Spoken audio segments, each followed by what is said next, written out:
Your Excellencies, heads of state and government,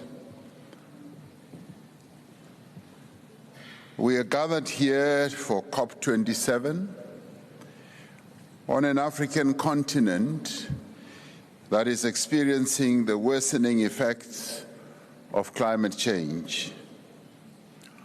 For the sake of our continent and the world, we need a dramatic increase in global mitigation, an ambition to keep the world on the 1.5-degree pathway. Like other vulnerable regions, Africa needs to build adaptive capacity, foster resilience, and address loss and damage, as we agreed at Paris COP21. Chairperson, in order to achieve this, our continent will need a predictable, appropriate, and at-scale funding stream and technological support. This must support our right to development, international equity, and transmissions that are just and inclusive. This then places a great deal of responsibility on developed economies to honor their commitments to those countries with the greatest need and countries that confront the greatest environmental, social, and economic effects of climate change. The commitments that were made must be honored, because failing to honor these commitments breaks trust and confidence in the process. At present, we also have another challenge in relation to funding institutions. Funding institutions need to transform and change the way in which they fund projects that will enable us to develop with regard to climate change. Multilateral development banks, as well as other funding institutions, need to transform. At present, multilateral support is out of reach of the majority of the world's population due to lending policies that are risk-averse and carry onerous costs, as well as conditionalities. We need a clear roadmap to deliver on the Glasgow decision to double adaptation financing by 2025.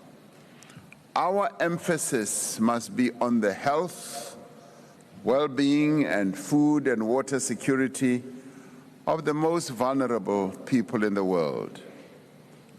At a national level, South Africa is fully committed to achieving the most ambitious end of the mitigation range in our updated nationally determined contribution. As a country, we are guided by a just transition framework and an investment plan that outlines the enormous scale and nature of investments that are needed to achieve our decarbonization goals over the next 5 years. We are already scaling up investment in renewable energy and are on a course to retire a number of aging coal-fired power stations. At COP26 in Glasgow last year, France, Germany, the United Kingdom, the United States, and the European Union offered support in the form of a just energy transition partnership to South Africa. It is our hope that this partnership will offer a groundbreaking approach to funding by developed economy countries for the ambitious but necessary mitigation and adaptation goals of a number of developing countries. South Africa is hopeful that the commitments that were made to put effect to this partnership will be met. And we have already said the amounts of money that are needed for South Africa to embark on this difficult journey are close on to $90 trillion. And we have said that the categorization of the funding needs to be well packaged so that there is meaningful grants,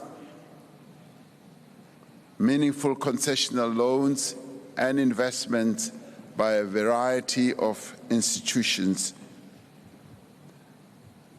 We are grateful and would like to pay our tribute and support for the Egyptian presidency and its confidence in the successful outcomes of COP27.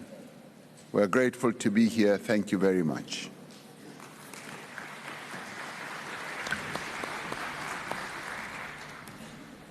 Thank you, Your Excellency, for your statement. It's my pleasure